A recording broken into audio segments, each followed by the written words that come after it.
Hello दोस्तों, स्वागत है आप सभी का हमारे YouTube channel MR world point में।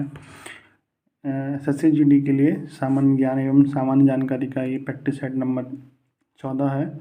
इससे पहले के अगर प्रैक्टिस सेट आपने नहीं देखे हैं तो आप चैनल पर जाकर देख सकते हैं। हमारे चैनल का नाम है एमआर वर्ल्ड पॉइंट। इस प्रैक्टिस सेट में 20 क्वेश्चन हैं, प्रति क्वेश्चन 2 नंबर का है। आप भी हमारे साथ में प्रैक्टिस सेट लगाइए और कमेंट बॉक्स में बताइए आपके कितने क्वेश्चन सही होते हैं। चलिए शुरू करते हैं बिना किसी देरी के। पहला क्वेश्चन दिया हुआ है, स्वतंत्र भारत में निम्नलिखित में से कौन सी महिला किसी राज्य की पहली राज्यपाल थी? विकल्प दिए हुए हैं, सरोजनी नायडू, सुचेता कृपलानी, इंदिरा गांधी या विजयलक्ष्मी पंडित। तो इसका सही आंसर हो जाएगा आपका विकल्प नंबर ए, श्रीमती सरोजनी नायडू, जो कि अपने यूपी की मुख्यमंत्री रही हैं, यूपी की राज्यपाल रही हैं। और जबकि सुचेता कृपलानी यूपी की पहली महिला मुख्यमंत्री रही हैं। अब बात करें इंदिरा गांधी की, जो कि भारत की पहली प्रधानमंत्री रही हैं। और बात करेंगे विजयलक्ष्मी पंडित की, जो कि यूएन महासभा की पहली महिला अध्यक्ष भी रही है। बढ़ते हैं अगले क्वेश्चन की तरफ। क्वेश्चन दिया हुआ है, भारत के नियंत्रक और महालेखा परीक्षक की रिपोर्ट की समीक्षा करने वाली संसदीय समिति है। तो इसका सही आंसर हो जाएगा विकल्प नंबर सी, लोक लेखा समिति। इसमें 22 सदस्य होते हैं, जिसमें से कि 15 जो होते हैं वो लोकसभा के होते हैं और 7 जो होते हैं वो राज्यसभा के होते हैं। इस समिति का जो अध्यक्ष होता है वो विपक्ष का नेता होता है। बढ़ते हैं अगले क्वेश्चन की तरफ। क्वेश्चन दिया हुआ है, संयुक्त राष्ट्र संघ दिवस निम्नलिखित में से किस तिथि को मनाया जाता है? 24 अक्टूबर, 24 जनवरी, 24 सितंबर या फिर 24 दिसंबर। तो इसका सही आंसर हो जाएगा 24 अक्टूबर, क्योंकि 24 अक्टूबर 1945 को ही संयुक्त राष्ट्र संघ की स्थापना हुई थी, जिसमें कि वर्तमान में 193 देश हैं। 193वां देश जो है वो साउथ सूडान है, यानी दक्षिणी सूडान 193वां देश है। और इसका जो मुख्यालय है वो न्यूयॉर्क में है। न्यूयॉर्क में इसका मुख्यालय है, जो कि आपका अमेरिका में पड़ता है। बढ़ते हैं अगले क्वेश्चन की तरफ। क्वेश्चन दिया हुआ है, अगला क्वेश्चन दिया हुआ है, भारत में गेहूं का सर्वाधिक उत्पादन निम्न में से किस राज्य द्वारा किया जाता है? इसका सही आंसर हो जाएगा विकल्प नंबर सी, उत्तर प्रदेश। उत्तर प्रदेश में सर्वाधिक गेहूं का उत्पादन किया जाता है पूरे भारत में। जबकि दूसरे नंबर पर आपका आता है पंजाब और तीसरे नंबर पर आता है आपका मध्य प्रदेश, क्योंकि पहले नंबर पर आता है आपका उत्तर प्रदेश, जो कि गेहूं के उत्पादन में नंबर 1 पर है। बढ़ते हैं अगले क्वेश्चन की तरफ। अगला क्वेश्चन दिया हुआ है, गाय के दूध का रंग किसकी मौजूदगी के कारण थोड़ा पीला होता है? इसका सही आंसर हो जाएगा आपका विकल्प नंबर डी, कैरोटीन। कैरोटीन की वजह से ही गाय का रंग हल्का पीला होता है। और गाजर का जो रंग होता है, गाजर का रंग भी जो पीला होता है वो भी कैरोटीन की वजह से ही होता है। अगला क्वेश्चन दिया हुआ है, अकबरनामा किसने लिखा था? विकल्प दिए हुए हैं, अकबर, बीरबल, अबुल फजल या फिर भगवान दास। तो इसका सही आंसर हो जाएगा अबुल फजल। अबुल फजल ने अकबरनामा फारसी भाषा में लिखा था, जो कि एक प्रमाणिक किताब मानी जाती है उस टाइम की। बढ़ते हैं अगले क्वेश्चन की तरफ। अगला क्वेश्चन दिया हुआ है, पूर्ण स्वराज की शपथ कांग्रेस के किस अधिवेशन में ली गई थी? पूर्ण स्वराज की शपथ कांग्रेस के किस अधिवेशन में ली गई थी? विकल्प दिए हुए, कोलकाता, लाहौर, इलाहाबाद या फिर मद्रास। इसका सही आंसर हो जाएगा लाहौर। 1929 में रावी नदी के तट पर ये वाली शपथ ली गई थी पूर्ण स्वराज की। और इसी दिन ये मनाया गया था कि 26 जनवरी को हम अपना गणतंत्र दिवस मनाएंगे, 26 जनवरी को। तो आपको ध्यान होगा कि अपना संविधान जो है वो कि 26 नवंबर 1949 को बनकर तैयार हो गया था, लेकिन इसी 26 जनवरी की वजह से अपने संविधान को 26 जनवरी 1950 को पूरी तरह लागू किया गया, जो कि हम 26 जनवरी 1929 से मनाते चले आ रहे थे। ठीक है, तो बढ़ते हैं अगले क्वेश्चन की तरफ। ये जो लाहौर का जो अधिवेशन था 1929 का, इसकी अध्यक्षता जो करी थी वो जवाहरलाल नेहरू ने की थी। जवाहरलाल नेहरू ने अध्यक्षता की थी। ठीक है, ये चीज़ भी ध्यान रखनी है। और रावी नदी के तट पर हुआ था 1929 में। 26 जनवरी को गणतंत्र दिवस के रूप में मनाना शुरू किया था। बढ़ते हैं अगले क्वेश्चन की तरफ। क्वेश्चन दिया हुआ, रेड क्लिफ रेखा किन देशों की सीमाओं का सीमांकन करती है?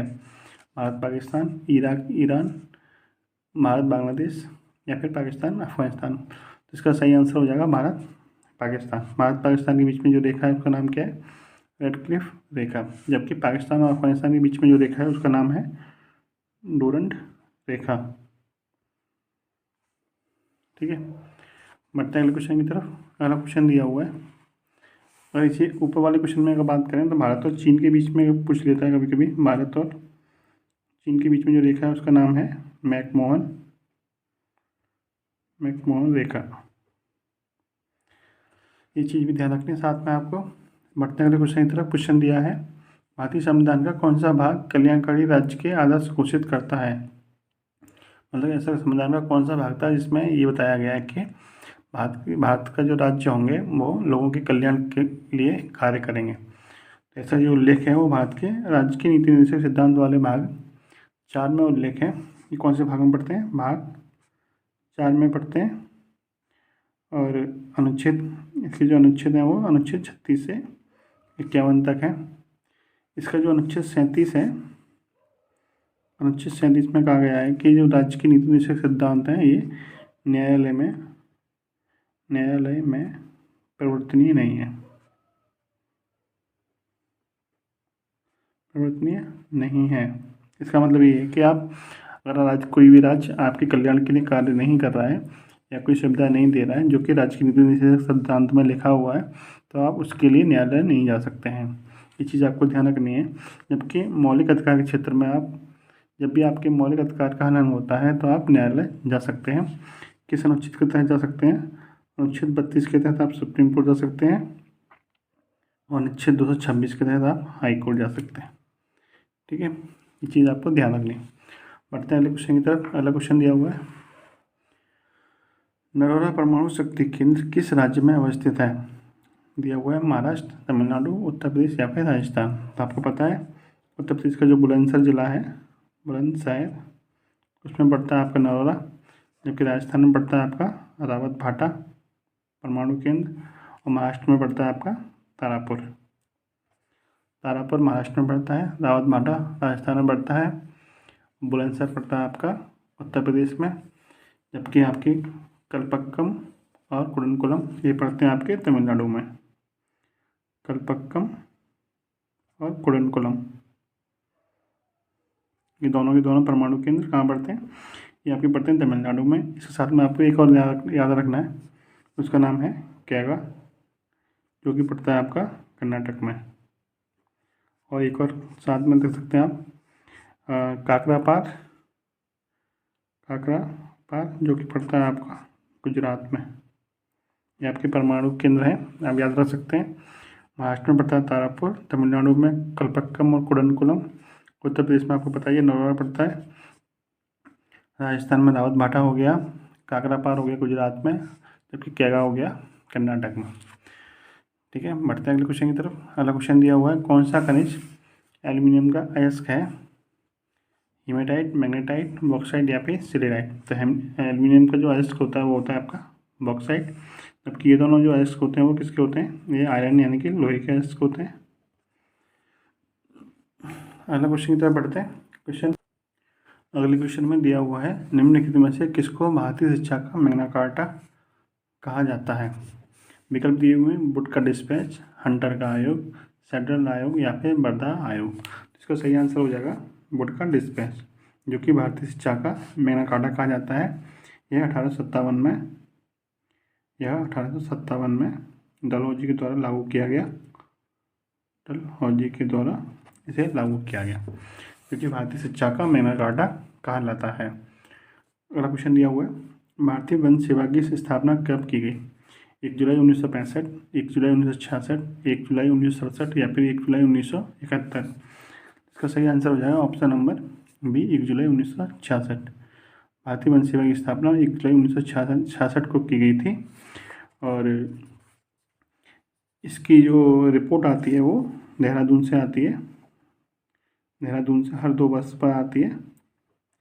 इस बार जो रिपोर्ट आई है उसमें जो सर्वाधिक वन क्षेत्र में वृद्धि हुई है, वन क्षेत्र में जो सर्वाधिक वृद्धि हुई है, वन क्षेत्र में वृद्धि वो किस राज्य में हुई है? आपके आंध्र प्रदेश में। आंध्र प्रदेश में सर्वाधिक वृद्धि हुई है आपके वन क्षेत्र में, जबकि सर्वाधिक वन क्षेत्र पाया किस राज्य में जाता है, आपका मध्य प्रदेश में। ये भी चीज़ याद रखनी है। सर्वाधिक वन क्षेत्र कहाँ पाया जाता है, सर्वाधिक वन क्षेत्र पाया जाता है आपका मध्य प्रदेश में। ठीक है, बढ़ते हैं अगले क्वेश्चन की तरफ। अगला क्वेश्चन दिया हुआ है, पहले भारतीय कमांडर इन चीफ थे। तो इससे पहले वाले प्रैक्टिस सेट में ही यही क्वेश्चन आया था सेम। इसका सही आंसर हो जाएगा जनरल KM करियप्पा। ये आपको याद रखना है, ये बार बार पूछता रहता है। बढ़ते हैं अगले क्वेश्चन की तरफ। एक्सेल विंडो का कौन सा क्षेत्र मान एवं सूत्र रखता है। सूत्र को इंग्लिश में क्या कहते हैं, फॉर्मूला। फॉर्मूला किस में है, इसमें फॉर्मूला बार में। इसका सही आंसर क्या हो जाएगा, फॉर्मूला बार। बढ़ते हैं अगले क्वेश्चन की तरफ। अगला क्वेश्चन दिया हुआ है, बंगाल का पहला गवर्नर जनरल कौन था। Robert Clive, Warren Hastings, William Bentinck या फिर कॉर्नवालिस। तो इसका सही आंसर हो जाएगा वॉरेन हेस्टिंग, जो कि 1773 के रेगुलेटिंग एक्ट के द्वारा बनाया गया इसे। और इससे पहले जो बंगाल का गवर्नर था वो रॉबर्ट क्लाइव था, जो कि बंगाल का पहला गवर्नर था। और बंगाल का पहला गवर्नर जनरल वॉरेन हेस्टिंग्स, और भारत का पहला गवर्नर जनरल विलियम बेंटिंग। ये भारत का पहला गवर्नर जनरल था, ये भारत का था, ये बंगाल का था। ये बंगाल का पहला गवर्नर था, खाली गवर्नर था बंगाल का। इसको गवर्नर जनरल बना दिया गया बंगाल का, इसको भारत का गवर्नर जनरल बना दिया गया, जो कि पहला था। कॉर्नवालिस के बारे में पूछा जाता है कि स्थायी बंदोबस्त किसने लागू किया था, कॉर्नवालिस ने। ठीक है, ये चीज़ याद रखनी है आपको। और विलियम बेंटिंग के टाइम पर ही सती प्रथा का अंत हुआ था, ये चीज़ भी आपको साथ में याद रखनी है। बढ़ते हैं अगले क्वेश्चन की तरफ। अगला क्वेश्चन दिया हुआ है, शब्द अहस्तक्षेप अर्थव्यवस्था के किस रूप के साथ संबंधित है।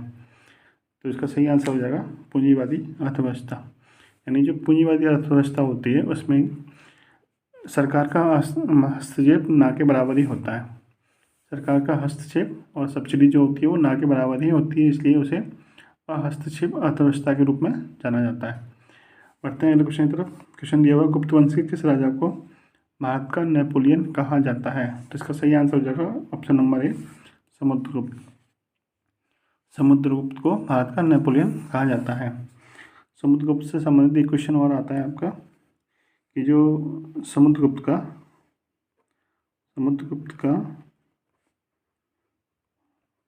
प्रयाग प्रशस्ति था